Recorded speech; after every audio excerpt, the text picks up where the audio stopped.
कशा आहेत मित्रांनो, माझं नाव अक्षय धुमाळे आणि तुम्ही बघताय हा नवीन व्हिडिओ। पाठच्या व्हिडिओला तुम्ही चांगला प्रतिसाद दिला तर असंच या व्हिडिओलाही प्रतिसाद द्या आणि आपले 1000 सबस्क्राइब आहेत, लवकरात लवकर होणार आहेत 1000 सबस्क्राइब। अरे यार, आपले 1000 सबस्क्रायबर लवकरात अरे यार, आपले 1000 सबस्क्राइबर अरे यार काय बोलते आपले 1000 सबस्क्रायबर खूप लवकरात लवकर होणार आहे, तर तुम्ही पण सबस्क्राईब करा लवकरात लवकर। आणि आता माझी मम्मी आता भरलेलं वांग बनवते, तर तिने बनवायला सुरुवात केलेली आहे, मी तुम्हाला दाखवतो। बोल आता पहिल्यांदा तिची भाजी बनवते। तू काय बनवते ते पहिले सांग। आळूच्या पानाची भाजी बनवते। अच्छा, आणि नंतर मग काय वांग बिंग इकडे काढून ठेवलेस तू? नंतर मग खारं वांग कापून ठेवलंय। हे काय आहे? त्याला मसाला बनवून ठेवलाय। हे आणि ते शेंगदाण्याचं कूट आळूच्या भाजीमध्ये, हे हा लसूण आळूच्या भाजीमध्ये टाकायला। आता हे कढईमध्ये काय टाकलंयस? कांदा मिरची। अच्छा, आता थोडा लसूण पण टाकते। तर कढईमध्ये मस्त तेल लाल होईस्तोवर कांदा आणि मिरच्या ठेवल्या आहेत आणि आता थोडंसं लसूण टाकलेलं आहे। तर बघूया आता मम्मी अजून काय करते पुढे पुढे।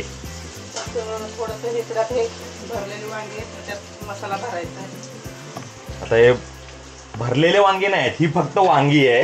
हा, यात मसाला, या वांगीला 4 भाग असे केलेले आहेत। तर आता हा जो मसाला बनवलेला आहे त्याच्यामध्ये तो मसाला भरायचा आहे। असं क्लिअर कट बोल लोकांना, आहे की नाही? हे बघा, अशा प्रकारे काहीतरी वांग्यामध्ये मसाला भरायचं काम चालू आहे। किती तेल? एवढं? 3 पळ्या तेल। बरं, ठीक आहे ठीक आहे। थोडं जिरं टाकायचं फोडणीला। फोडणी द्यायची अगोदर म्हणजे, बरोबर? कढीपत्त्याची आणि जिऱ्याची। ओके, जिरं टाकलंय थोडंसं, थोडी राई पण टाकते। थोडी राई,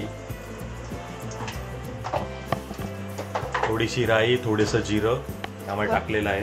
कढीपत्ता थोडा टाकते, थोडासा कढीपत्ता पण टाकणार आहे मम्मी आता त्यात।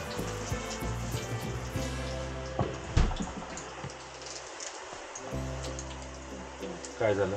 हे ठेवलं हलवू की मला हे तडतडलं पाहिजे ना।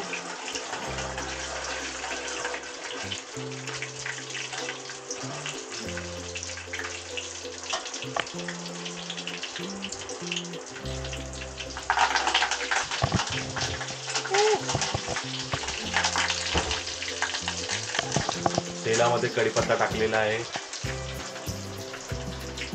कढीपत्त्याने थोडंसं टेस्ट येतं। आता ज्या वांगी भरलेल्या आहेत त्या वांगी, ते वांग हळूहळू सोडायचं तेलामध्ये।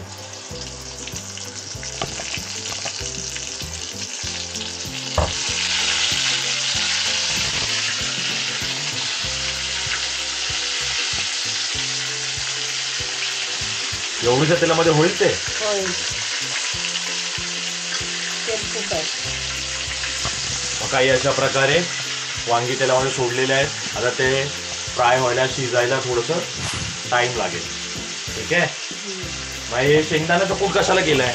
हे शेंगदाणे कूट भाजीत घालायला। अच्छा, या भाजीत घालायला हा शेंगदाण्याचा कूट आहे। आता बनल्यानंतर तुम्हाला सांगतो खाऊन। आणि मसाला जरा हे जरा फ्राय झाल्यावर मसाला वरतून टाकायचा, ह्याच्यामध्ये राहिलेला मसाला। अच्छा, म्हणजे जो उरलेला मसाला आहे, हे वांग प्रॉपर असं फ्राय झालं की वरतून थोडा थोडा मसाला पण टाकायचा, नाहीतर मग हा वेस्ट होणार, म्हणून त्यामुळे टाकायचं, म्हणजे अजून चव येते। आणि मसाल्याचा सगळा गेम आहे।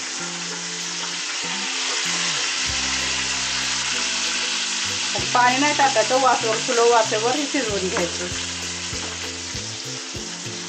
स्लो करायचा गॅस आणि त्याच्यावर शिजवून घ्यायचं स्लोली स्लोली। पाणी वगैरे काय टाकायचं नाही त्यामध्ये, तेलामध्ये आपण फ्राय करतोय ते, बरोबर ना? तर मम्मीने काहीतरी असं भरलेलं वांग्याला वर पण असं ताट ठेवले शिजायला, मस्त असं शिजतं हे। आणि इकडे भाजी पण झालेली आहे, ऑलमोस्ट रेडी झालेली आहे मस्त। त्याच्यामध्ये पण शेंगदाण्याचा कूट वगैरे टाकलेला आहे। अंधार पडतो तिकडे म्हणून दिसत नसेल तुम्हाला, पण मस्त वास एकदम छान येतोय। पण मला तर भाजीपेक्षा ते भरलेलं वांग खायला आवडेल। बघूया आता खाताना कशी टेस्ट लागते. आता वांग्याच्या बरोबर खायला काय बनवते तू?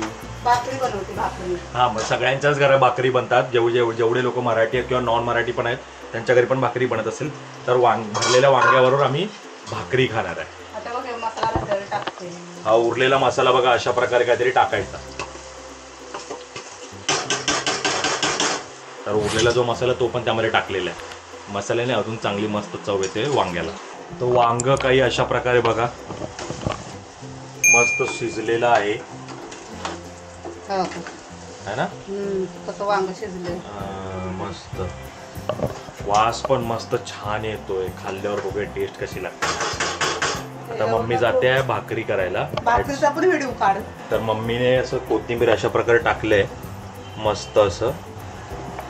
बोलू शकता हे लास्टचं ना टचअप आहे. कोथिंबीर म्हणजे जेवणाची लास्टची टचअप काहीतरी अशा प्रकारे दिसते. भाकरी बनवायला सुरुवात केलेली आहे. भाकरीचं पीठ चाळल्याशिवाय भाकरी चांगली लागत नाही. नाहीतर मग कोंडा पिठामध्ये कोंडा असतो मग ते कचकच लागतो. तवा इकडे ठेवलेला आहे. तवा पण गरम झालेला आहे मस्त. आणि आता पीठ चाळायचं. आणि भाकरीचं चपातीसारखं नाही की पीठ मळून एकदाच ठेवायचं.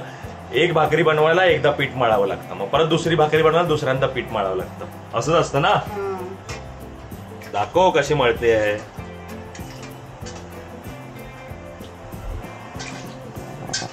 थोडं थोडं थोडं थोडं पाणी टाकून त्याला मळायचं असतं. आणि पूर्ण मळून झाल्यावर त्याला थापायची. कोण हातावर थापतात, कोण अशी परातामध्ये थापतात. कोण कोण पोळपीठावर पण थापतं.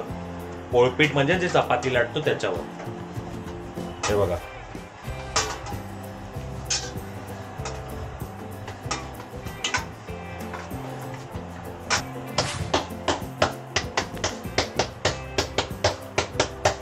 हा असा आवाज तुम्ही फक्त गावाला ऐकला असशीला. तुमच्या घरी बनत असेल तर तुम्ही पण ऐकला असशीला. आमच्या घरात रोज असतो असा आवाज भाकरी लाटण्याचा, भाकरी थापण्याचा.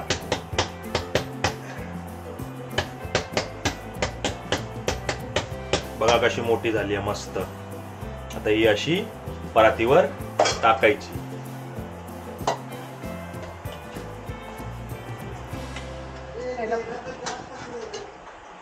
थोडस असं पाणी पण टाकायचं.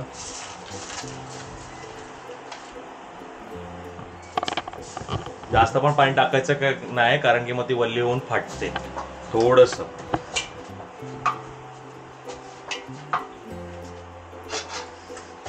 पाणी लावल्यानंतर अशी पलटायची. बघा कसं मस्त झालेलं आहे. आणि चपाती सारखे फुगते पण हा. तर अशा प्रकारे आपली भाकरी पण रेडी होत आहे. तर आता आम्ही जेवायला बसलेलो आहे.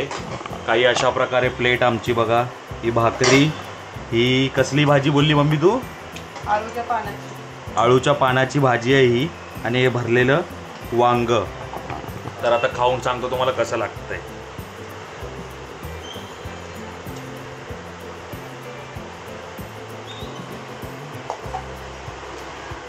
चांगलं झालंय मस्त.